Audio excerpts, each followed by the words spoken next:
Hello, everyone. Welcome to the Collaborative Science for Estuaries webinar series. My name is Nick Sobral. I'm a member of the Science Collaborative staff. Thank you for joining us for our last webinar of 2020, which is titled Putting 2020 in the Rearview, Understanding the Impact of COVID-19 on Collaborative Research. A couple quick housekeeping items for us before we get started. So our agenda today is a little bit different at 90 minutes instead of 60. We'll have some time at the end for Q&A, and we'll also have time after a short presentation from James Arnott for some clarifying questions as well. But just keep in mind that you can also always ask questions at any point by typing them into the chat function or the questions function on the webinar console. So some background on the Science Collaborative and on the NERRS system for those who may be unfamiliar. The National Estuarine Research Reserve System, or NERRS, is a national network of 29 unique research reserves as shown on this map. This is a NOAA program that works in collaboration with a local place-based partner, either a state agency, university, or nonprofit. Each reserve site includes programs focused on land stewardship, research and scientific monitoring, training programs for the public and local officials, and education. The Science Collaborative supports science for estuarine and coastal decision makers by coordinating regular funding opportunities and supporting user-driven collaborative research, assessment, and transfer activities that address critical coastal management needs identified by the reserves. As I just said, you can ask questions at any time during the webinar. All attendees are muted upon entry, and we'll be handling questions this way throughout the entirety of the webinar. We'll have time for clarifying questions, as I said, after James's presentation, but we've also left the last 30 minutes. So we'll have a regular 60-minute, essentially, presentation and discussion period, followed by the last 30 minutes for Q&A from the audience. Quick snapshot of the registration, just a quick nod. We continue to be impressed by the range of diverse organizations and regions who take an interest in our webinars, and a big welcome to all of you, and we hope you continue to engage with us. This is just based on the registration as of yesterday afternoon. So with that, I will introduce our moderator for today's session. Doug George is a trained geological oceanographer and the Science Collaborative Program Manager at NOAA's Office for Coastal Management. Excuse me. He has worked throughout the West Coast as a federal scientist, state resource manager, and environmental consultant with projects ranging from estuary restoration and living shorelines to regional sediment management and climate change adaptation. Doug, I will pass it over to you now. Okay, thank you, Nick. I think we're good on audio and video. So it's an honor to be moderating today's panel. We have some very wise and engaged practitioners of collaborative science from across North America. And a big thank you to you, the audience, for tuning in today or whenever you're viewing this recorded seminar. I'll take a minute to set the stage before introducing our first speaker, James Arnott. It's an understatement to say how COVID-19 has affected, and the pandemic has affected and fundamentally changed how we're interacting professionally as well as personally this year. Face-to-face interactions have been replaced in most parts of our society with virtual technologies, as we're experiencing right now. I did a little digging to find out a little bit more about the growth pattern of virtual technologies, and the numbers are really stunning. In December of 2019, Zoom had 10 million daily users. By August, there were 300 million users a day. The other platforms that people are familiar with, Microsoft Teams had 75 million, Google Meet 100 million per day, and Cisco WebEx has close to 300 million daily users. So that shift towards a virtual workplace and workforce was already underway, but the pandemic really kicked this into high gear. So that has potentially many benefits. You can think of reduced costs and overhead. You can think of greater flexibility to participants and workers in their space, and an ability to bring new and previously different voices that weren't usually in the conversation in. However, there's a flip side to everything, and virtual working may still really never replace that chemistry, those crucial aspects of social interaction of face-to-face that occurs when you're doing face-to-face interactions. And if it's used exclusively, as we have been forced to do this year, you can see we can expect fatigue to be developing. It is December. We've been doing this for many months now, but that can drain that social energy, which really stimulates those meaningful and productive interactions throughout our society. So this year-long real-time experience of the pandemic provides an opportunity to explore the possible benefits, limitations and trade-offs of expanded virtual technology use. So that brings us to collaborative research. And for those of you who aren't familiar with what that term means, collaborative research is defined as an approach to knowledge production where researchers engage with potential users and other stakeholders throughout one or more of stages of the research design. And much of what is known about the benefits of collaborative research comes from experiences in in-person interactions. So that leaves some open questions about how collaborative research translates into our more socially distanced and physically separated world today. So I'll pause here to do just a few more housekeeping tips and bring in our first speaker to expand on these questions. As Nick mentioned, we're going to see a presentation from James Arnott about a study exploring COVID and collaborative science. Please use the chat box to ask any clarifying questions that James can address pretty quickly. And then we'll move into our panelist discussion, and I'll bring them in one at a time, do a quick round of introductions, and we'll dive into some discussion at that point. As Nick mentioned, a large portion of today's webinar is dedicated to Q&A from you, the audience. So please get your wheels turning so we can have a vibrant conversation. And again, using the chat box, and we'll bring those questions forward. So with that, Dr. James Arnott, he is the Executive Director of the Aspen Global Climate Change Institute, which is a boundary organization advancing global change science and solutions. James's research seeks to understand how to better link scientific knowledge with decision-making through research on collaborative science and science funding. James is also a visiting scholar at the University of Michigan's Graham Sustainability Institute, where he supports NOAA's NERRS Science Collaborative. So thank you for being here, James, and please take it away. Thank you, Doug, and thank you all for sticking with it this year. I hope everyone can see my screen okay, and I am really the opening act to what is going to be an exceptional panel with different perspectives on this topic of how collaborative research has been changed and transformed during the pandemic of the past year. I'm going to share some highlights from research that I've done in collaboration with the panelists about this, and really trying to systematically see across many different grant-funded collaborative research what is happening.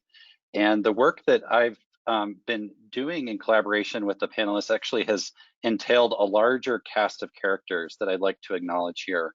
And those that have stars next to their name, you'll hear a little bit more insight and specific context from in a few minutes. So my guess is that if you are, here it is December 16th, if you are tuning into an hour-and-a-half long webinar on collaborative research, you probably have already drunk the Kool-Aid to some extent, and you're also probably aware that among some funders, there has been a transition underway from what you could consider a more traditional linear funding model, where funders give money to researchers and that may or may not lead to any interaction in the context of use, to a more multi-way interactive funding model where sponsors and researchers and users are having bidirectional interaction with one another. And this is illustrated here in this figure. And this figure actually illustrates some of the history of the NERRS Science Collaborative, which now Doug and Jen and others on this program are deeply involved in. And I've been excited by studying how funding programs have transitioned in this way to really learn what can happen in terms of the societal impact of research when they do. So there's a lot of enthusiasm about what collaboration and interaction can do to increase the societal impact of research. Again, I suspect many of us on the call today feel very optimistic that more interaction can lead to increase in the utilization of and the societal benefit of our research. And yet, before the pandemic, research on knowledge use was already starting to look at, is it really always essential to have high levels of interaction? And what could we use in terms of virtual technologies to translate the benefits of collaborative research to broader audiences more efficiently? And there were some studies, I was involved in one led by Maria Lemos that was looking, for example, at the differences between self-guided webinar and in-person modes of research engagement. And with our group of students that we used as experimental subjects, we actually found that in some ways you could see striking similarities between those different types of treatments. But that was then, and of course now is now, and the world has changed a lot. And the pandemic has influenced so many facets of our life and society around the world, how we learn, how we do business, how we do research. And so now it's really an opportunity, I think, to learn as much as we can from the shock of COVID-19 to our research system, particularly how it's transformed research collaborations with practitioners, users, and stakeholders, and to compare how modes and intensities of interaction have changed as a result of the pandemic, to start to ascertain what the benefits and constraints and potential strategies may be, and to identify questions for future research and evaluation that can help funders design better and more supportive programs, and can help researchers and partners have more productive interactions. So we did this by a rapid response partnership to study this, and this involved AGCI working with these 5 collaborative research funding organizations that you're going to hear more about in a moment. A graduate research fellow and I, Patrice Russell, who I think is on the webinar today, and we basically knocked on the virtual door of each of these funding programs and say, hey, what do you think about us each piloting or co-designing a survey and then distributing it to each of your grantees to really understand how it's going for grantees that started their work before the pandemic and have had to adapt since the start of the pandemic. And we were able to collect 35 responses that had a really nice straddling of their period of performance, at least 6 months prior and 6 months after the start of social distancing. And we got some additional comments as well through the survey from different participants and project teams, as well as those that had a shorter period of performance, but still were able to provide valuable insight about virtual interaction. And then we've been analyzing the survey data, doing qualitative content analysis, and really co-interpreting the results together across this collaboration. And so it's been a nice example of collaborative research itself.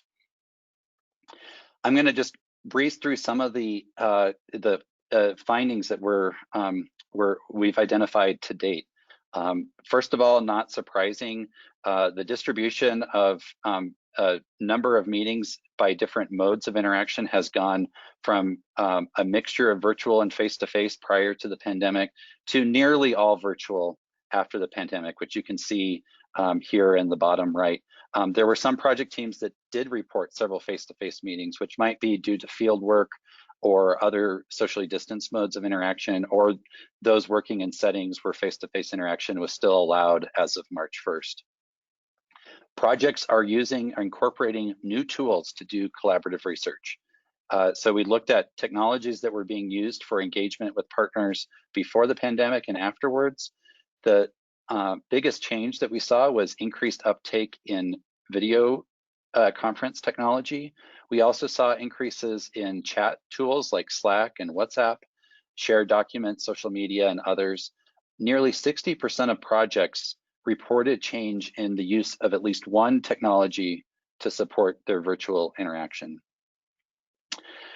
We contemplated that there might be changes to the level of participation in the projects in terms of who is coming to meetings that were engaging with project partners. And what we ended up finding in terms of self-reported numbers was that the typical number of participants on average went up in meetings, but the median number went down and the standard deviation went way up, which really suggests that that there was a scattered landscape in terms of participation. And some of the follow-up comments typified that some projects found that there was a very smooth transition and that it helped expand the number of participants. Some were using webinars and other features that captured as many as 10 times as many participants in their work, which really, I think, caused that variance to go up. But others reported real hardship in terms of getting the attention and bandwidth of particular types of partners who may have been more distracted due to the pandemic or other responsibilities. We asked questions about some of the essential aspects of collaborative research. How did it go in terms of your perceived ability to cultivate trust, build new relationships, be productive, sustain levels of engagement and interaction? And on balance, we saw that many projects reported moderate to significant decreases in these essential attributes of collaborative research. Although a good chunk across all of these reported no change, and some even reported a boon to their work on account of transitioning to virtual methods. And this was an indicator of an uneven playing field in terms of experience that's continued to bear out in some of the open-ended responses that I'll get to in the next slide.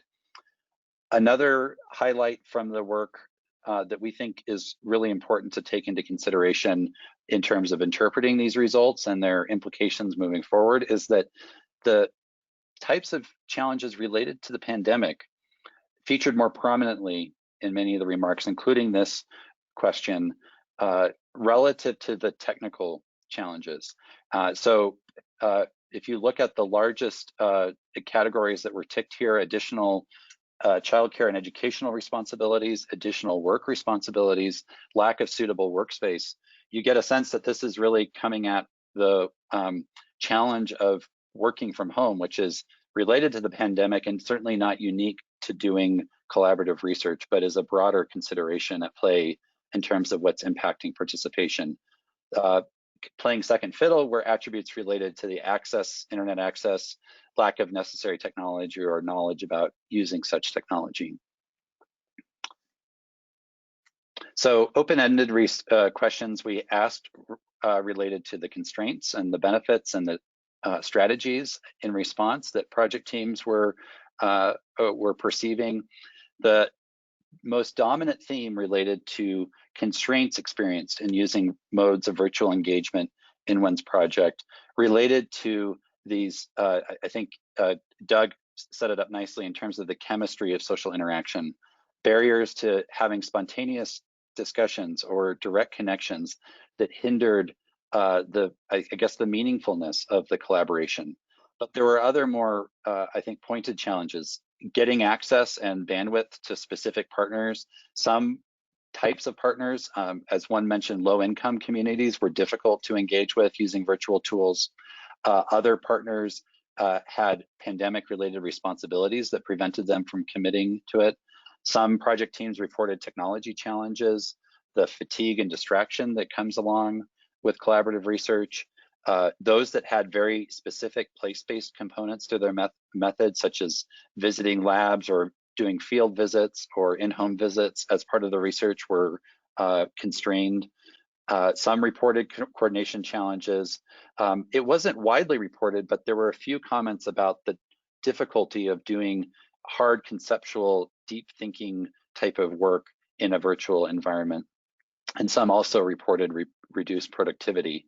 Of note, there were a handful of respondents, 6, that described no constraints and found that it was a very smooth transition, and so it just answered nothing to this question. On the benefits side of the equation, the most frequently mentioned benefit had to do with this theme of increased convenience and efficiency, the ease of scheduling and bringing people together across geographies without the logistical challenges of organizing travel and other things typical of in-person convenings. Another common theme related to benefits related to at least the aspiration to broaden participation. And this was interesting that this came up so commonly in the open-ended responses, but was definitely very noisy in the actual data on participation levels. And so this broadening participation, I think, is a real mixed bag that we see some people finding room for optimism, but in reality, it may be a very scattered and uneven landscape. There were other remarks about the way that the pandemic and the move to social distancing stimulated rethinking how interactions and group dynamics proceed, the learning opportunities to work with collaborative research.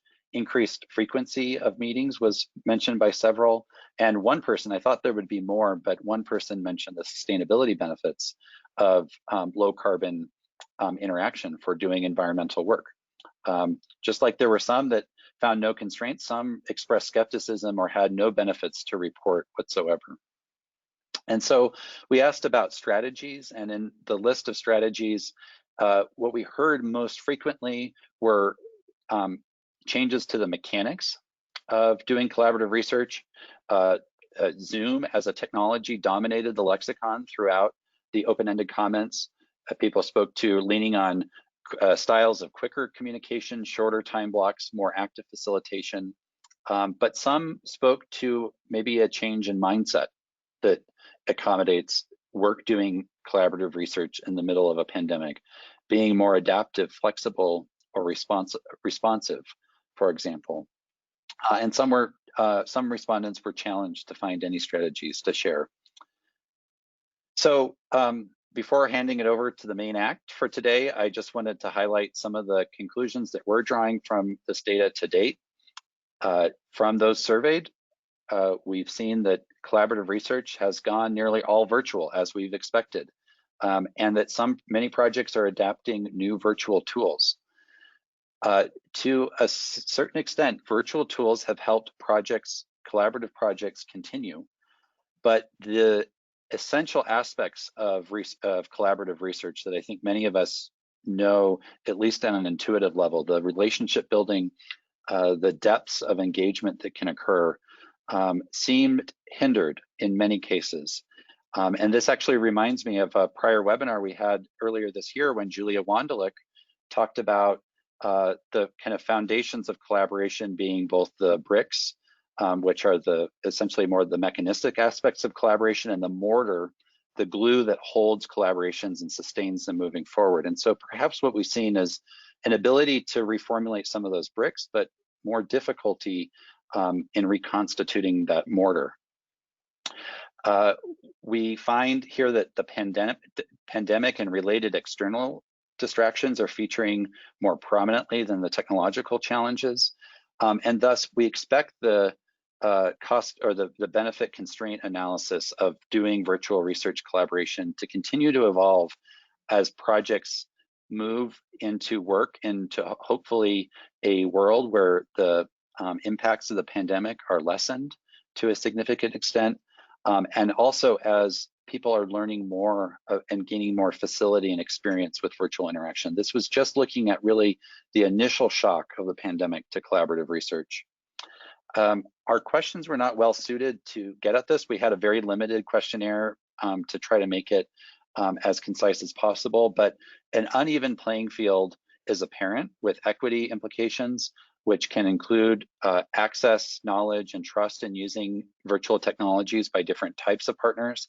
And we also think there might be some non-response bias here, where those that struggled the most with virtual interaction may not have had the opportunity to respond because of their own bandwidth impacts and feeling underwater with many responsibilities.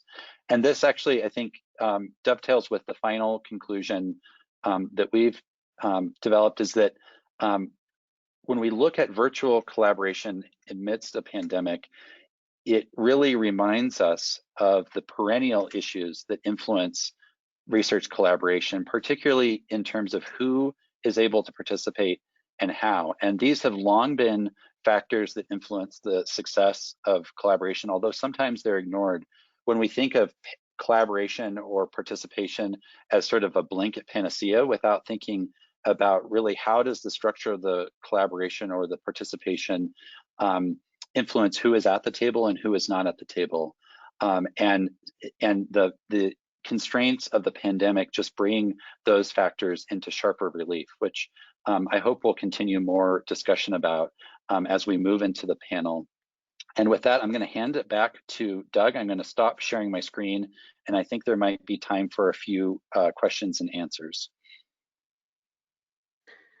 Thank you, James. That was a great foundation for us to go into a conversation. I know I have lots of questions to ask, but I think in lieu of sort of getting any, as everyone's kind of spinning their wheels up to digest this information, one thing that pops in my mind, just as a clarifying question, and we'll probably touch on this a little bit more, but the equity question Can you expand a teeny bit more about that in terms of the accessibility? You were kind of getting at it with that your last conclusion.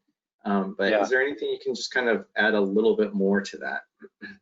Well, I think that, first of all, we should be aware that if we think that collaborative research is impactful, which it certainly is, and it always has an effect on the real world, it is important to think about who is part of shaping that impact on the real world. And certainly virtual tools just bring to the fore factors that can constrain who is participating and how. And the survey brought up factors such as how some types of project partners had limited ability to engage because they were focusing either professionally or personally on the impacts of the pandemic. And so that's, doing education from home with children, providing childcare, as well as maybe broader factors that shape the ways in which researchers and project partners develop trust with one another. And I think that like the comment that I mentioned earlier about how researchers engage with low-income communities, some of the processes by which trust is developed may not be as kind of easily translatable. But I think the main answer to the question is that we need to ask questions more specific to that to really bring it to the surface. And we didn't do that as much as we should have in the survey. And I think it's just an opportunity to bring that more front and center moving forward. That's great. Thank you for that expansion. Yeah, I'm sure we'll dive a little bit more into that in the conversation. We do have one clarifying question that I'll read, and then we'll move into bringing the panelists in.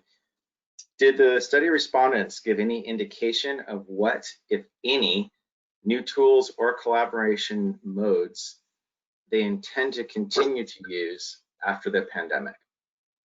So any indication of what new tools or collaboration modes they intend to continue to use after the pandemic? Yeah, we didn't ask about that specifically. I do just kind of reading both the lines and between the lines of the open-ended responses, it does seem like video technology is here to stay for a lot of project teams. And some mentioned that they found that it was really helpful for continuing and having faster and more frequent meetings. And I think it may complement the use of chat style features that maybe move folks away from email. I think that one of the insights that I got from this, as well as reading some other literature about virtual collaboration, is that it's probably very important for teams to have a upfront discussion about the technologies that they want to use and not want to use as part of a project. Some did mention how they made it, for example, decided to move to use Slack, and half the team went forward with that and half the team didn't. So you had like two different lines of communication happening, or that some participants did not engage in video as much as others. And so I think that that kind of negotiated compromise of what technologies are going to be used and why is going to be an important part moving forward. Yeah, I can just share that certainly Zoom has been an interesting challenge on the federal government side. So that's a platform that sometimes works, but not full capacity. So just for everyone's context again, as we head into the discussion, can you just remind us a little bit more of who you surveyed in this in your survey? So we had the survey was distributed by 5 funders that are the Neuroscience Collaborative, the Pacific Institute for Climate Solutions, the California Strategic Growth Council, the NOAA RESA program, and the Lenfest Ocean program. And they distributed this survey to their grantees that were midstream through performing collaborative research. And in some cases, the projects were large enough that multiple facets of the project responded to the survey. And in one for one funder that we kind of sliced those results to just the open-ended results that we presented.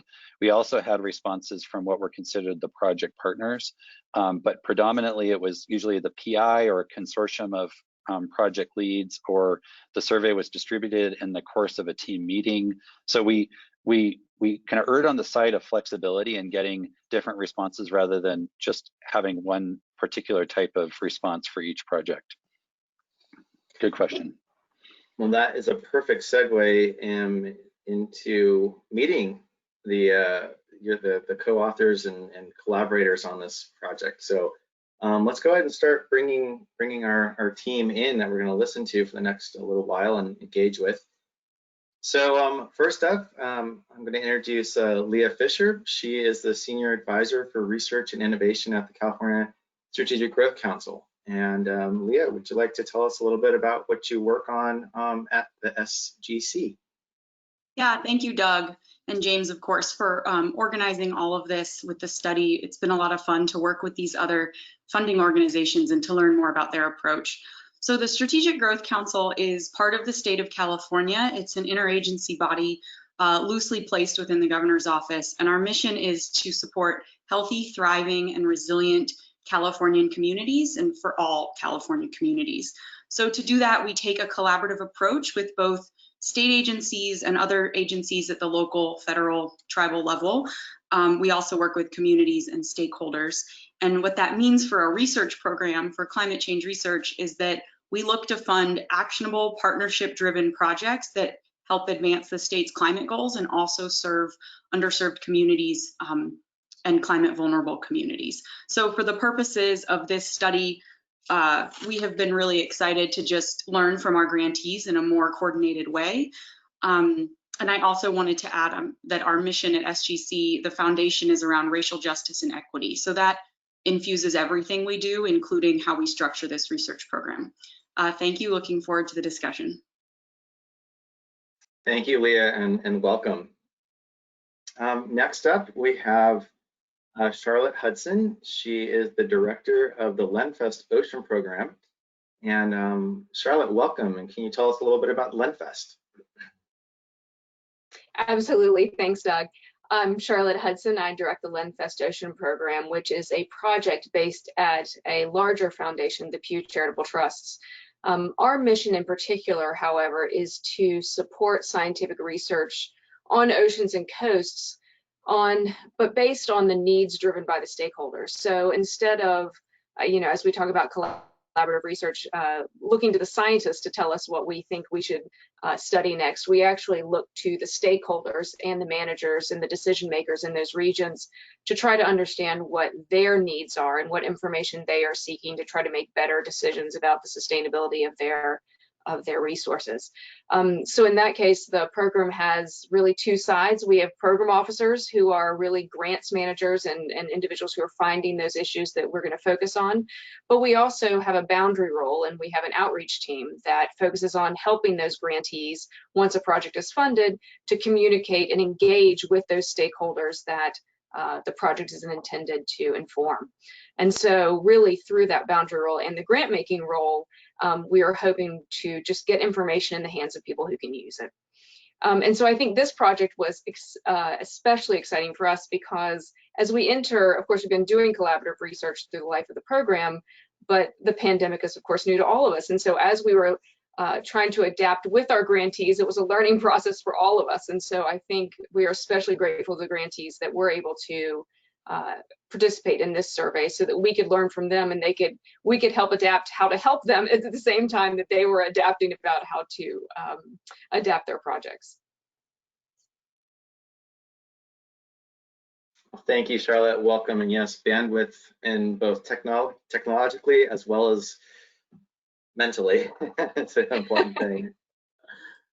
All right, next on our panel is Jen Reed. Jen Reed is the program director for the NERRS Science Collaborative, and she is at University of Michigan Water Center. So welcome, Jen. Thank you, Doug. Appreciate the little woohoo as well.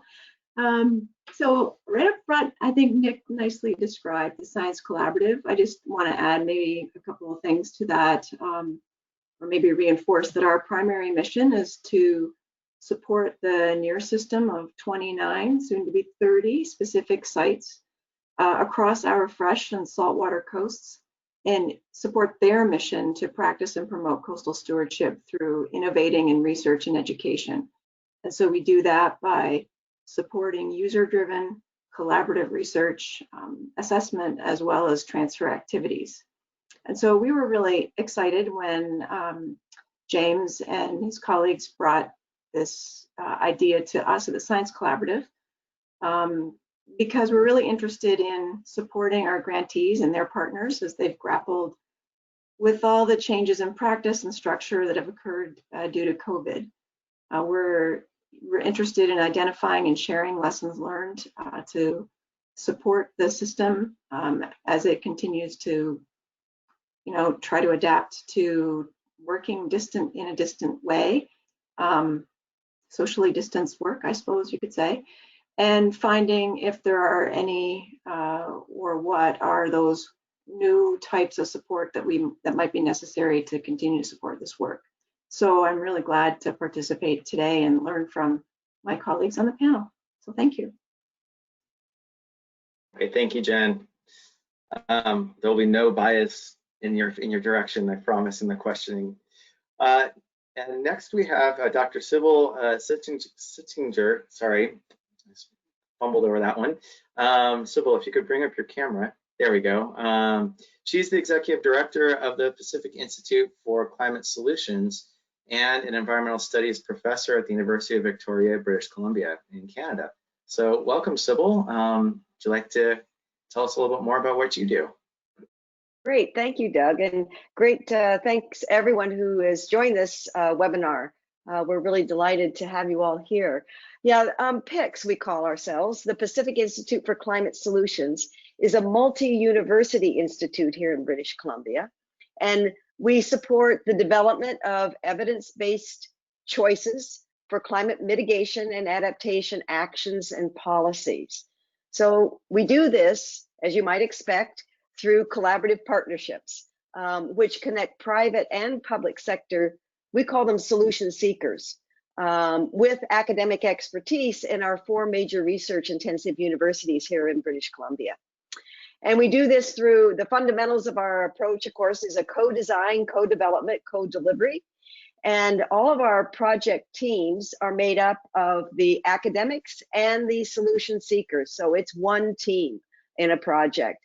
And it starts at the proposal development stage, where the key impact objectives and the commitment from the solution seekers come forward. And so the solution seekers have to commit to active involvement throughout the project. And then for using the information that evolves from the project and that they're a part of. We have a PICS staff member who is assigned to each project, so a boundary spanner. And that individual not only interacts with PICS Central, but that individual also helps to ensure that the engagement happens throughout the project between the researchers and the solution seekers.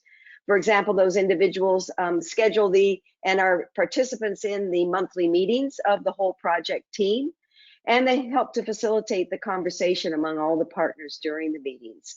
So we like to think of this as a complete package.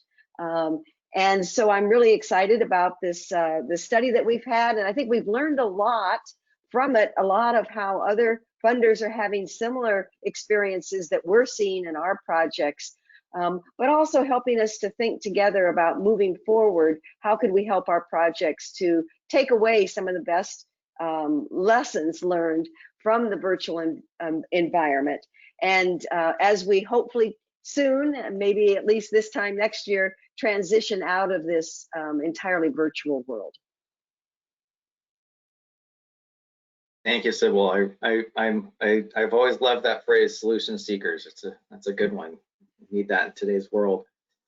And last on our panel, I'd like to welcome Ariela Zycherman. She is a social scientist and program manager in NOAA's Climate Program Office in the Regional Integrated Sciences and Assessments Program, or RESA. And Ariela, welcome. Would you like to share a little bit more about what you're working on? Sure. Thanks, Doug, and thanks, James and Nick and the rest of the team who is really doing a fantastic job on this study and introducing all of us to each other who really do work that is similar but also different, and we can really learn from each other. The Regional Integrated Sciences and Assessments Program supports regionally based interdisciplinary teams of scientists and engagement specialists who help build the knowledge, expertise, and ability to plan and prepare for climate variability and change across the United States. Central to the RESA mission are regional relevance of climatic issues and then meeting those climatic issues with locally based expertise. Taking an integrated scientific approach through applied team science, and maintaining knowledge to action partnerships which engage with a very wide variety of stakeholders that include state and local governments, community organizations, businesses, and many, many others. And then finally, the management of a national network of resilience researchers and adaptation science specialists that can leverage regional expertise across the United States. Like I said before, this has been just a fantastic process, and we're so excited to learn some of the broader impacts of COVID on collaborative research, and then take those successes and reduce the burden on our own PIs, but also try to help in the other direction of taking our lessons learned and helping the other programs do the same thing as we move hopefully towards a recovery from COVID-19 portion of the pandemic. I like the hope. We hold on to that hope. Well, thank you, all of you, for those introductions. If I could ask all the panelists, and including James, to go ahead and turn on your cameras, and so our audience can see all of you in bank. All right. And Sybil will show up in a moment. There she is. I knew it. All right. So, so thank you again, all of you at once, for participating in this discussion. And so we'll start with a couple of ideas that we were batting around that we wanted to hear some stories from some of your grantees that you've been interacting with. And so I'll ask a few to kind of get the conversation going, but eventually, please just engage together. So I actually wanted to start with you. There's something about patterns that I'd like you to talk about. What kind of patterns were you seeing with any of your grantees that as this year progressed from Right. March Yeah, now? thank you, Doug. Yeah, thanks for that question.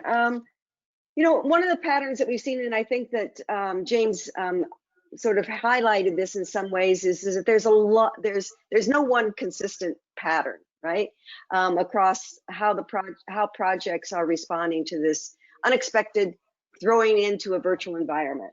But one of the patterns that we've seen within our projects that I think hasn't come up yet, and that we didn't really investigate in detail, was with students and postdocs. And I think that what I'm seeing is that it's been the most difficult for students and postdocs. And I think that's in part because in our projects, a number of students and postdocs were just coming on to the project or had recently come on to the project when COVID hit and everybody had to go virtual.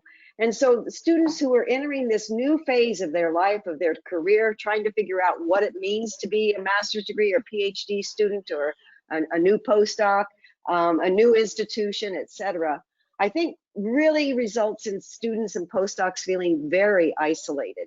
And it's harder on them than I think anyone else. And I hear these personal stories from them.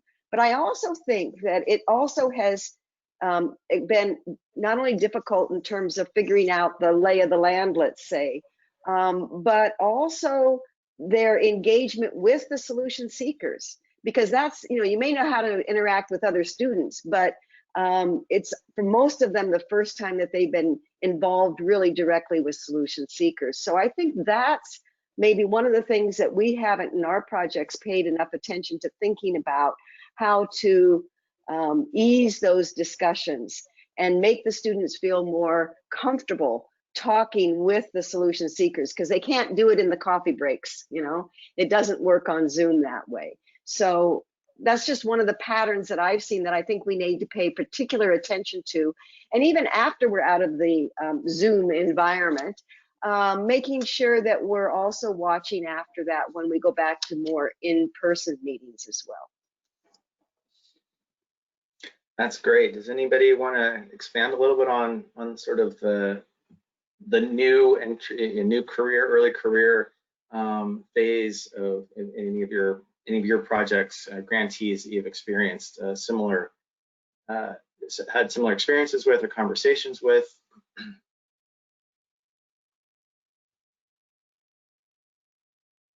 Well, maybe Ariela, maybe I can ask you this in sort of, you know, we're talking about, you know, people coming into their first phases of their career, and they may have dedicated a lot of time to some very hard physical science or some biological component.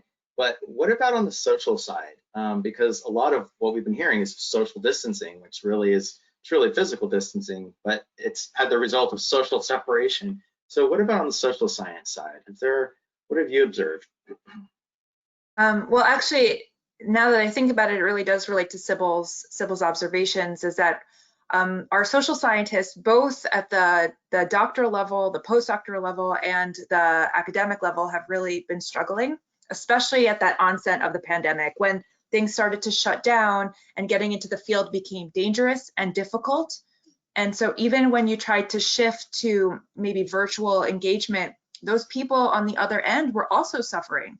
So there was a disconnect on so many levels to get into the field, but we had a bunch of projects, social science projects, that really had to take a complete pause, stop and say, you know, what do we do now? And how do we continue this project, but in a new world? Because we cannot pretend that this isn't happening. We cannot pretend that the research questions that we asked before are the same research questions with the same outcomes that are happening now.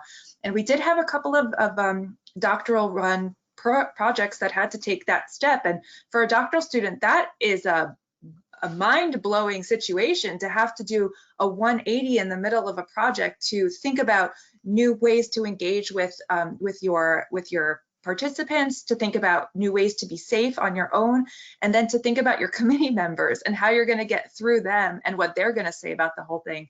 So in the beginning, you know, we did see this pause, like I said, but everybody took a breath. I will say that there was so much patience and so much care to understanding the situation. And, you know, I'm really happy to say we saw a shift. We saw new ways of finding participants. We saw changes in research questions that didn't remove all the work that had happened before, but just expanded it and rejiggered it so that it asked a more extensive question.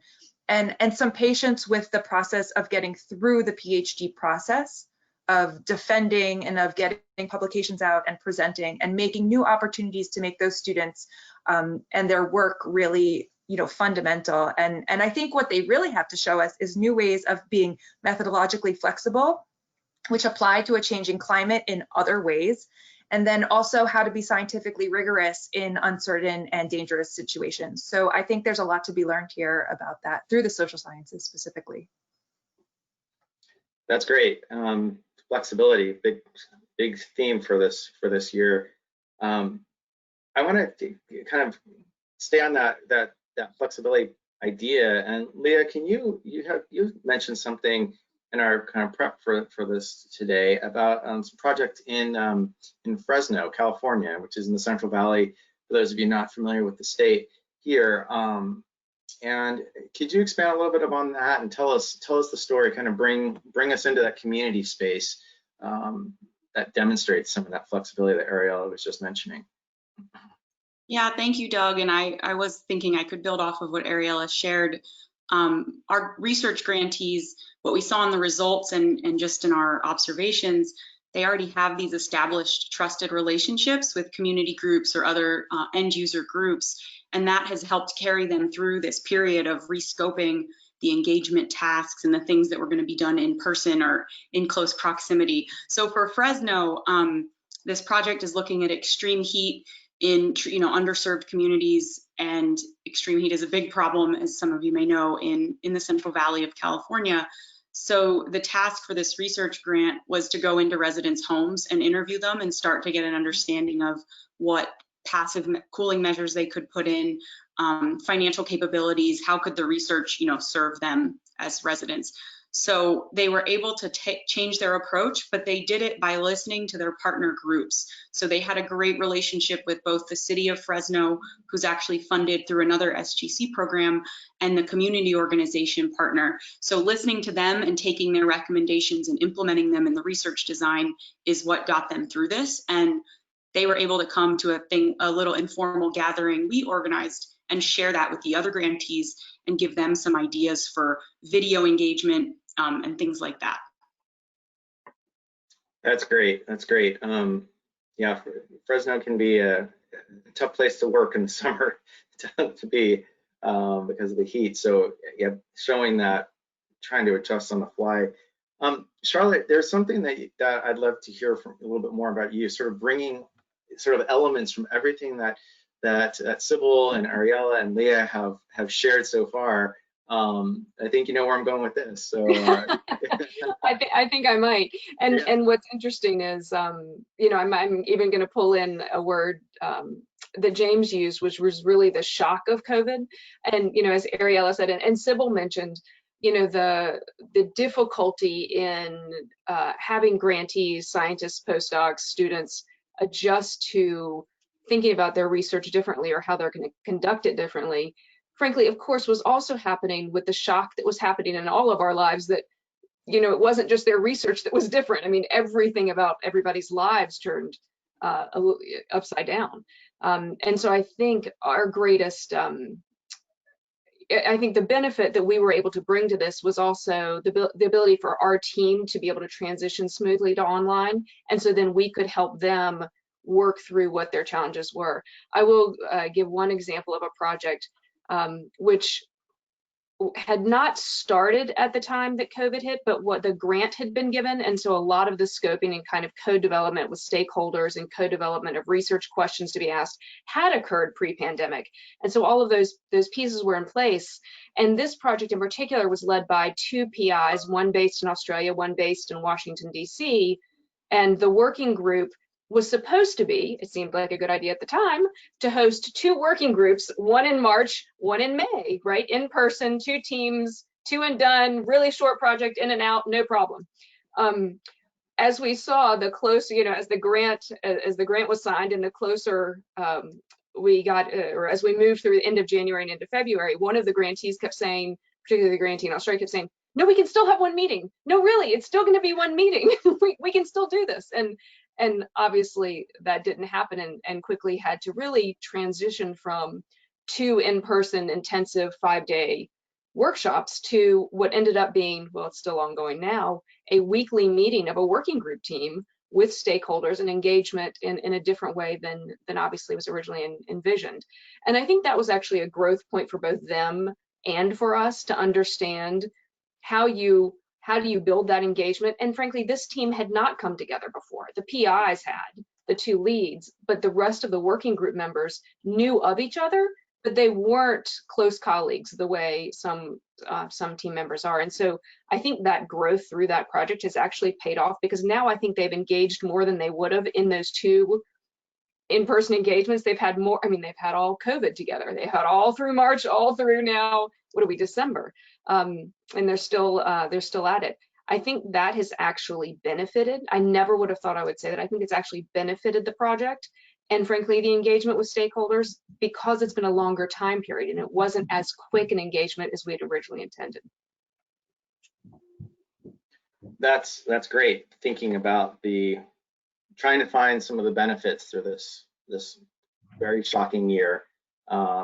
So James, do you have anything that you want to any stories from any of your kind of conversations that you've had that you want to share? Charlotte kind of teed us up really well for the next question, but I wanted to just give you an opportunity if you had anything you wanted to add. Well, I can relate to the feeling of shock actually in my own collaborative research projects. We had at the Aspen Global Change Institute, we're leading a stakeholder engaged project supported by NOAA in the Mountain West, and we had these rolling emails going out to participants, and we had a end of March meeting and saying, oh, it looks like we're going to stay on, and don't worry. And it kind of just swept across the country, where my colleague in Seattle was the first to say, hey, what I'm seeing here is not looking good, and it kind of time zone by time zone, we started to really adjust our thinking about what was possible. But in that instance, I think it really, necessity was the creator of innovation in that context. And I think that appreciating what that has done for our work and our understanding and our facility with virtual interactions is important. But I think it really has to be held in balance with, of course, the tremendous negative consequences that have been bearing down on our whole country and continent and world right now. And that's kind of smooth transition, what we saw in the data and what I think some of us have been able to speak to here, is not across the board. And there are factors specific to virtual interaction and factors specific to how our society is structured in very uneven and unequal ways that means that process looks very different in different contexts. And so it's been, I think, an eye-opener that in the realm of virtual collaboration that we're seeing that this is not immune to those broader systemic issues that we need to think about. And I will also just remind that the results of the survey really were looking at how project teams responded to the shock. And I think it's going to be a totally new experience to see how brand new projects are doing and how people are doing as they're going to be a year into this newfound skill set. So I'm really excited to continue learning about that moving forward. That's great. I think if we could go to the next question, because and then take this to Jen, actually, because I think both Charlotte and James sort of led us to this, what lessons can we do, can we gain from the last year that will help scale the work? And you've got an interesting package of projects that are starting up now. So, what are your thoughts about this? The lessons as we're going forward, from this year that we're going to take forward. Great, thank you, Doug. I would say, first of all, we were somewhat surprised. So as Doug mentioned, we had several RFPs open over the last year, project teams coming together to put projects together before COVID, and then some even wrapping up as COVID had hit. And so we were anticipating, when we started funding those projects or connecting with the teams that were successful, that they would have to do some considerable rescoping of their efforts. But I think one of the things that surprised us, and probably due to the distributed nature of the NERRS system, many of those projects were already either all intending to do virtual engagement because they were engaging across, coasts, essentially, West Coast to East Coast to Gulf Coast, etc., or had already planned that into their schedule. So what they were doing or planning to do in their adaptations were, in essence, sort of delaying their project's start so that they could, clear their plates. We were talking to teams sort of midsummer, and a bit of the fatigue had already set in. So people were saying, it's taking us longer to do things than we anticipated. So if we can, wrap up what we have now and start our projects a little bit later than anticipated, we'll be more successful. Hardly any of them changed dramatically what they're planning to do. We asked them to go back and check with all of their partner participants. So people who maybe weren't at universities or in agencies or whatever, maybe not public, or their community partners, and ensure they could still participate. And most of those were in position, most of those partners were in position to continue participating, maybe stepping down their engagement from being a fully engaged team member to becoming an advisory group member, or maybe becoming an informal advisor rather than a fully formal meeting every month kind of advisor. So I think one of the things that we've learned is that those with resources, I may be sounding a lot like James here, but those with resources at the onset were really able to adapt pretty readily. I mean, all of the caveats of having to teach from home and all the stuff we were doing as parents, et cetera, that we weren't expecting, slowing us down, notwithstanding, I think that folks adapted really well. I think where we're concerned and is for those who didn't have adequate internet or other electronic communication resources, about those folks being left further behind.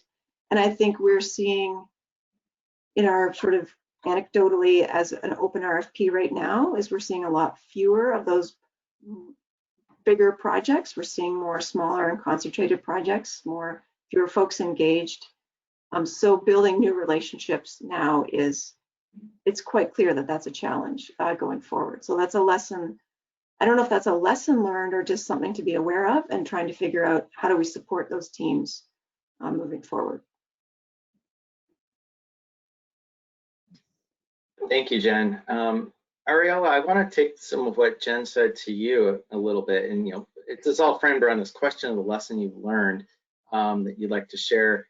But something that Jen sort of was getting at was, she said, those with resources were able to adapt quickly, and I see a lot of nodding heads that people have had that experience. But could you maybe expand a little bit on your take on that? Yeah, I think that it's been, the virtual world has been both a great equalizer, but also just the epitome of inequality at the same time. And sometimes the same people feel the same thing, both of those sides of the coin. And, we run a national program, as many of you do, and we've seen that people who have trouble coming to meetings because they're at a different place and they have to take 7 planes to get to us, or, anything like that, this has really allowed them to participate regularly and fully. But, the truth is those people are generally the ones who live in cities, near cities. They have university resources or research institutes. They have a bigger safety net when it comes to technology to engage with us. But on the other hand, those same people who then work with their partners in place find that it's much harder to get attention because people don't have access to broadband, people don't have their computers at home. It's not their priority to do this work right now. One person's research is not another person's number one thing in life.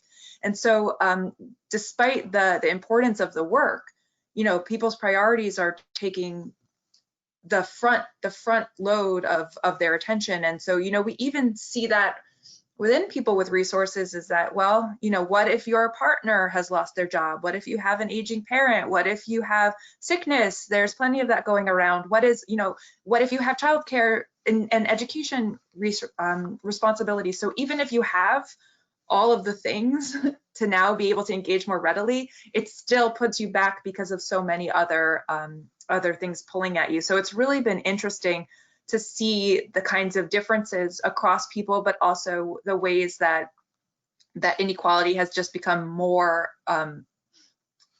visible, and the different kinds of inequalities that we see, that it's not just about poor or rural or far away, but it's within the household and within the department level of work. So it's been interesting.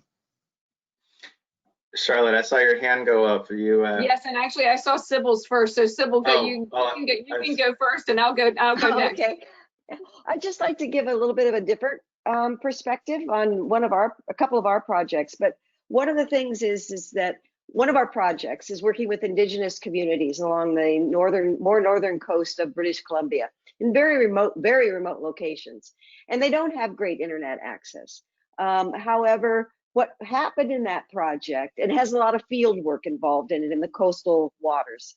And one of the things that happened in that project is that because the researchers could not get up to those sites anymore because of not being able to be going to those communities, those Indigenous communities themselves said, we will take this on and we will work with you. And so what they did is the researchers created this online platform that could be used through a phone, and they were taking photographs instead of the other more traditional way of sampling.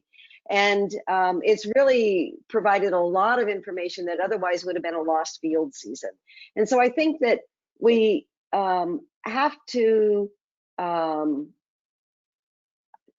look at the opportunities, you know, and look sometimes at maybe how committed the solution seekers are in terms of a project. Then one other point I'd like to make is that I think we got a lot in our study, quite a bit of insight into the personal situations of the researchers, but I'm not sure we got so much insight into the personal situations of the solution seekers. And so, you know, we have some of that, but that wasn't, it didn't end up getting into the survey responses, because as James noted, most of the response that were individual responses, I think, came from the researchers themselves. Although the answers to the specific questions where the graphs he showed were basically project level, so did include the perspective of the solution seekers. Thanks, Sybil. And just to add, I think, to what Ariela and Sybil, and frankly, I think what James presented, pointed out very poignantly in the presentation, is that whether you're a solution seeker or a project partner, you know, I think as Ariela said, one person's research is not the other person's day job. And so I think what we found really across our projects is it really mattered what the commitment was of the project partner, and frankly, what sector that project partner fell into. So for example, you know, my resources, my day job is participating and working through collaborative research, or in this case, funding collaborative research.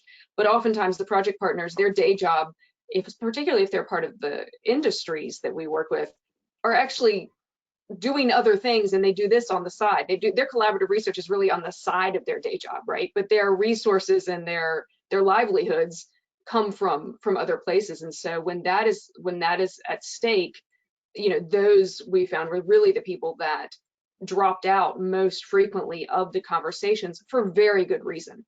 But I think recognizing that, I think for a lesson for us is paying much more attention to the range of project partners that are participating in these widely dispersed and frankly often diverse research questions that we're trying to answer, because we may be hearing quite clearly from some, but really not seeing the full range of the people we need to be engaging, because, you know, their livelihoods are diverted, their attention is diverted for good reason. And so I think that's for us, like the range of different types of project partners is something that I hadn't considered as much as I think came into stark contrast during COVID. We've been, so yeah, Leah, I'll let you comment. We have one last, we have some questions coming in, but I certainly don't want to. Why don't I hand the next question first to you, Leah, actually. So that's the last question, which we've kind of been getting into it already, which is what are some of the next steps you're going to take in running your program and working with grantees? So to kind of move us forward so we can engage with our audience. Yeah, that's great. And I was going to add on what Charlotte said, and I think I can do it in my response.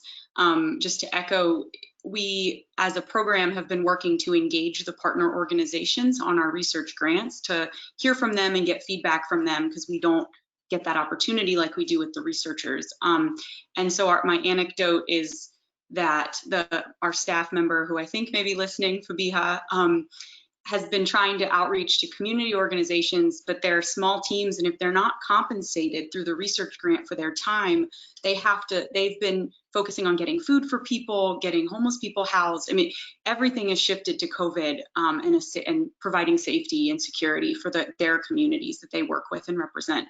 So I just wanted to add that what that means for us and for what we're telling our researchers is flexibility. We've already granted extensions, of course. I see lots of nodding heads. And we want to make sure we can continue to support them, which again is why I think all of us are so excited to be part of this study.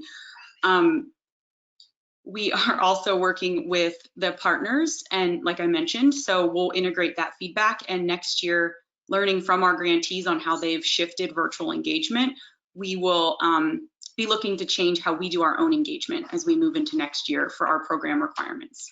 Thanks. That's really helpful. Anyone else want to share briefly sort of some of their how your program is going to be evolving based on today, or based on this year's experience. And you can just put up your hands. Yeah, Jen. Yeah, Doug, I see us kind of reallocating resources that we've used in the past to bring review panels together. We found they can be done very effectively remotely. Also, we're experimenting with, we typically have, every year we meet all of our teams as a cohort, and we're experimenting doing that virtually this year, which is enabling us to do a couple things, save on travel, but also to have more than just two team members per team participate. So it's kind of spreads the cohortness among larger folks, a number of folks. And I think freeing up those resources, I think will help us do other things like potentially support other types of needs that teams may have for in-person meeting, maybe support additional projects, etc. So we're excited about that part, and we're hoping that, you know, what we learn will also help teams more efficiently allocate resources to those things where they can do it just as effectively virtually, so that they can focus then resources on in-person where necessary to build those relationships. Thank you, Jen. Anybody else? Yeah, Sybil, please. Two points. One of the things that I think we're learning as we go through this past year, is that people are getting better at the online engagement, and that one of the things that actually we're experiencing ourselves is that if we're committed to developing a deep conversation and a deep engagement with someone, we can, but you have to have your mind on that. And the virtual environment tends to be quite shallow oftentimes, just by nature of you only see somebody in 2 dimensions, et cetera, we all know that. But, you know, by taking the time to dig down into a conversation about some difficult or challenging theoretical or practical question, it's possible, but our mind has to shift to that mode. That's one thing. And then another thing is that I think we have to figure out moving forward, not only through this next year, but then beyond, when we can do in person, is how to not have back-to-back virtual meetings.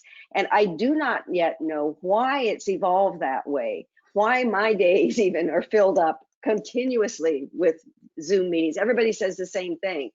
So why have we gone from a limited number of interactions throughout a day to now continual? And I think that would be a really good thing to look at, and to step back. And I keep thinking I myself should look back over the last several months of Zoom meetings in my Outlook calendar and see how, and compare it to a year ago, and try and figure out what's going on with that pattern that has been evolving. Yeah, just because you have an open slot on your calendar does not mean you should fill it. Exactly. Especially if we're going to be thinking while we're doing. So many nodding heads here. Yeah. Why is it though that pattern has evolved? You know, well, anyway, we don't need to get into trying to probably unpack that right now, but I think it's worth some thought. Yeah, in terms of moving forward. We have two questions that have come in from the audience, so I just want to give everybody a chance to at least respond to them. And Ariela, I'm sorry, I'm going to have to move us to the next phase of our panel. And thank you, audience, for being with us. We're just about 15 minutes left, so thank you for sticking with us. This has been a really great conversation so far. So the first question, it's targeted towards James, but I think probably any of the collaborators can answer this question as well. The question is, I know the N was small, but did you find any differences between the different programs, or are the findings consistent across funding programs? Yeah, so that's a great question. To James first. Yeah, the areas that we were looking for consistency, for example, with the distractions that were reported, like where childcare and work from home types of distractions, Those were consistent in terms of, I think childcare was the top 1 or 2 most commonly cited distraction across each program area. And we haven't done an analysis of the open-ended comments in terms of across program area, but other areas that we did, it was fairly consistent. There was some variation, and some programs had more responses than others, which made it a little bit difficult to tease out. But I think the district, for the most part, we saw a similar kind of uneven distribution across each program, with maybe one exception in terms of a program where they were maybe a little bit more bullish on, and I won't out which program it was, but they were a little bit more bullish in terms of feeling like they had the whole virtual thing handled and they were moving forward strongly. But I think that a lot of the external factors were similar across programs. Great, thank you. This question is I think we can serve it to everybody. So this is, what are some ways you suggest being more reciprocal in time and effort with our project partners? So reciprocal in time and effort with our project partners. And Ariela, since I had to cut you off at the end of the last one, if you want to take a crack at that one first, or anybody else, you can just put your hand up. But so. Sure, I'm sure that it's different for all sorts of partners. To Charlotte's point, is understanding what their needs are and what time they have to allot to your project. But I think that Sybil's point is an interesting one. So how could you work with an animated group to identify ways of moving forward while being respectful to a group that has other things on their plate that can't be moved, and then working from those spaces. And I would be hesitant to say don't work with partners who can't commit so much time, because doesn't mean anything about their ability to actually do the work or the need for them to do the work, but rather to think of ways to meet them where they are, to hear what they're experiencing now and where they really are struggling. I've heard from some of our PIs that they've had trouble getting people even on the phone, like no responses for months. And that, especially at the beginning of a relationship is really, really difficult. But not to just say, okay, we can't work with them because the project has to get done. From a funding perspective, if this is the right partner, let's give you the time to do it and we'll figure it out as we move forward. But committing to that and then just being patient and trying to figure out, what is the issue here? Especially we had some small universities that had a lot of funding trouble, hiring freezes, layoffs, things like that. And, those are potentially great partnerships and, really good colleagues. And so it's really important just to understand their situation and take a deep breath and say, okay, what can we do to move this forward collaboratively? And what's the time period that would be most effective to do that for you? And does that work for us and for, the step back, the funders too? Thank you. Leah, yeah, go ahead. I can just add briefly on, I agree with everything Ariela just shared, and maybe from a broader lens that doesn't apply just to COVID, we believe, the relationship and how you give something back to the partners has to be established from the beginning, or preferably from the beginning. So building that relationship, compensating them, treating them like full partners, not just someone that's gonna weigh in a couple times throughout the life of the grant. That's something we've tried to bake into our requirements. For instance, our projects have to have a funded non-research partner to even be reviewed. That's great. Well, I'll just echo, I think what Leah has pointed out is actually exactly right, because I think I hate to say it, but that's, from where we sit, what we control are the purse strings. And I think we haven't done a good enough job at equaling the playing field between the research partners and the individuals doing the research and the project partners who are the ones on the ground, on the front line, so to speak. And that doesn't mean that, a lot of times project partners of ours are decision makers and government scientists and things where it's not appropriate to to work that way. But frankly, in the same project, you'll have project partners who do make a living doing other things and if they get anything, it's an honorarium, it's not salary, which is what really goes into the budgets for the researchers. And so I think that's something we need for a variety of reasons, not just for stakeholders, but for all of the reasons that we think about how those communities function. That needs to be, I think, a more clear part of how we structure our budgets, not just our partnerships. Great points there. All right, well, thank you for that.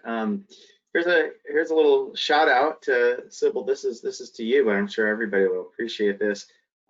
This is from someone who recently started a natural resources job in November, and they are sympathizing that it's been difficult to feel included in the organization and network and meet coworkers. So large Zoom calls lead to a lack of engagement from new people, and so it's been kind of hard for this individual. And so he or she is saying that they appreciate that you realized this issue. So thank you, and a lot of nodding heads. I'm sure everybody can appreciate that. So thank you for that comment. One of the things that we've done too, as a result of our sort of insight there, is to have our staff member that's involved in a project try and have an individual or group conversations just with the students and help them to create a community among themselves. But one of the things that we're also looking for is software or I don't know that you can do it on Zoom or Teams, etc., where you can have those individual conversations. I mean, we know in chat you can send an email or send a message, sometimes depending on how they've set it up, to an individual. But I'm talking about being able to go into a mini work group situation where you can just talk with whoever it is you want to talk with offline, where nobody else can hear you. It's those conversations that are so important. And I as yet don't know of at least any features yet that allow us to do that in a very sort of ad hoc way. I understand that there are some sort of game type software out there. There is some of that, but I haven't yet figured out if they're the kind of the appropriate ones to use in this situation. So if anybody out there in the audience knows of any software that allows one to do that during a Zoom call, let's say, or during another call, even if it's a different type of software, put it in the chat and let us all know about that. It's a great idea. I can almost envision kind of a 3D avatars that we all have, from the gaming world. I'm sure there's more to explore there. This is a question that's come in that is looking towards the future. So what features in future grant application processes do you see living on past the pandemic, and which should fade out? So what's going to continue on and what's going to kind of fade away? Anyone want to take a crack at that?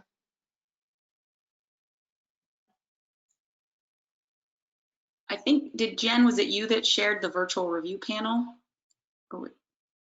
Yeah, that's definitely what we're thinking about doing. And so I was sort of pondering, is that the kind of response we're looking for to this question? From our perspective, as much as that can effectively go virtual, we'll take virtual. Again, it helps us shepherd program resources and use them for projects or other kinds of support. But I was also kind of in my head wondering, are we going to maybe change requirements for teams to ensure that, for example, some of the things we've already talked about, project partners who are engaged from not in academic or other institutions where they're being compensated to participate in the project, have compensation. It's starting to explore some of those questions. I think we're open to that. I know the NERRS system is thinking long and hard about justice, equity, diversity, inclusiveness, and how to foster more of that. And if we can provide mechanisms through the Science Collaborative, that might be a way to help the system there. I want to build off that, and Ariela, not to put you on the spot, sorry, not Ariela, Leah, not to put you on the spot, but I know that in California, we have, the state has certain requirements sometimes for for ensuring that small businesses, women-led businesses, in terms of contracts and grant proposals, do get an extra boost in the process? Is that a mechanism possibly that any of your programs would possibly embrace to ensure that that could live on forward to kind of address some of those equity and accessibility questions? That's a great question, Doug. Our grant programs are competitive, so they're not contracts, they're grants. So we don't have the same requirements. However, the funding we get comes from our cap and trade, the climate market. So there are a lot of requirements that come out of our Air Resources Board, which gives the money to us. So one of those, there's a tool that the state has called CalEnviroscreen that aims to identify, the term is disadvantaged communities in the state, so capital D. So a certain percentage of all the money that comes in has to go to what's identified as the most disadvantaged communities in the state based on socioeconomic factors, air pollution, things like that. Our perspective with our program, which is research, so it's not quite as highlighted as affordable housing programs and things like that also get funding through this program. We want to focus also on communities that aren't captured in that, because the CalEnviroscreen currently does not incorporate future climate risk as a layer. So we take a little bit broader, but it is something that is evaluated in our program. And Doug, I'll just add, a little separate from contracting, but my agency, not my team, but the agency is leading the state's efforts around developing or training and developing racial equity action plans. So it's through an organization called the Government Alliance on Race and Equity, which has traditionally worked with local governments. I think we were the first state government to enroll, but personally, it was an incredible learning opportunity. And it's not just learning the concepts, it's how do you implement that programmatically? What does that mean as an agency? And I can't speak highly enough of that effort and our work. So we're continually trying to take those principles and figure out how to put it into a research program. So hopefully more change in the future around our requirements, but we don't know yet because we have to do some engagement, robust engagement before we decide. Thanks, Leah, and thanks for letting me put you on the spot like that. So we just have a few minutes left, and we've had a couple more questions that have come in. And just so the audience knows, what we'll do with these questions that we haven't been able to get to is still work with the panel to get some answers and post them onto our website. And there will be a YouTube recording of all of this as well on our channel. So, so I apologize if we've not been able to get to your particular question. But I think we'll end on this last one. There were a couple, one comment I will say that someone recommended Slack channels as a potential, which for the audience to know about, and then physically mailing project materials around the country is something else that was commented. But for our last question, and thank you everyone again for sticking through all of this great conversation. I know I've learned a lot. I've made some notes for my own self. But the last question I would say is, have your grant grading metrics changed since the pandemic, and how do you see them changing as the vaccine works its way through the public? So I'll just give one or two of you want to put your hands up to comment, and won't call on anybody. So have your grant grading metrics changed since the pandemic? All right, Charlotte was out of the gate first. Well, I will say that not, while everybody thinks about this, I wouldn't say our metrics have changed, but I do feel that the grantees that we are working with currently to think about new projects, frankly, have a harder time, because we are asking much more challenging questions about how exactly they plan to do their engagement in a virtual way, particularly if project partners are located in different countries where travel is even if we have a vaccine in the US, travel is likely not going to be possible during the lifetime of their project. And so I won't say that they're definitely different metrics, although that may be something we're always trying to get better at that. So I'd love to learn from my colleagues here if there are things we should adopt. But I think it now is that we are quite clear that that engagement piece that has to be done virtually has got to be a whole lot clearer and more clearly mapped out through the development of the project and through the life of the project now, so that we have a better idea that it can be successful in the current environment, or else, you know, hold the project until it can be more successful. All right, Ariela, I think you'll get the last crack. So yeah, same with Charlotte. We haven't changed the metrics, but we are looking to see tangibility in the next year. So you know, it's up to the PIs to say, well, these are the new methods we're going to try out, and if they're experimental, that, you know, how they're going to evaluate them and things like that. And we did at the very beginning, when James was just starting his research, we did get a proposal that gave us 2 scenarios. If things get better, it'll look like this. If they don't, it'll look like this. And that was really interesting to have that kind of, you know, thought process, is that we have a plan A and we have a plan B, and we're prepared for both. And so, you know, that's part of it. It's just thinking about it from an actualization point of view, is what can we actually get done and what are our options to do that. That's fantastic, and I would love to continue this conversation. Of course, I think all these panels, you get to that point where it's really flowing and you want to keep going, but unfortunately we have run out of time. And so I think at this point, Nick, if you could just go to the last slide, or next slide, and I'm going to hand it back over to you, Nick, just for some last comments. But before I do that, I really want to thank each and every one of these panelists for their time today and the thoughtful comments. As I said, I've made some notes for myself, and some of my takeaways we'll be revisiting in January in our part 2 of our webinar. So, so Nick, I'm going to hand the reins back over to you now. Thanks, Doug. And a big thank you to all of our panelists again, and thank you all for sticking with us. And as Doug said, we do have another webinar coming up in January. I know we're out of time, so I'll try to be fast with the last couple announcements here. That registration is open, it's on the website, and it also went out with the program update today as well, so you may have seen the first part about it already. But that is January 21st, 3 to 4 Eastern. The recording will be posted in the next couple days. Any remaining questions that I see a few have come in as we're wrapping up the Q&A section will be incorporated in the end of the slide deck, and the slide deck will also be posted to the website, so people look out for those. And with that, we'll just say a quick but heartfelt thank you to all of our panelists and to Doug for doing such an excellent job moderating, and a big thank you to all of you for joining us and for asking such great questions. Everybody, we hope you have a wonderful, relaxing, and restful holiday break, those of you that get a break, and we will talk to you in the new year.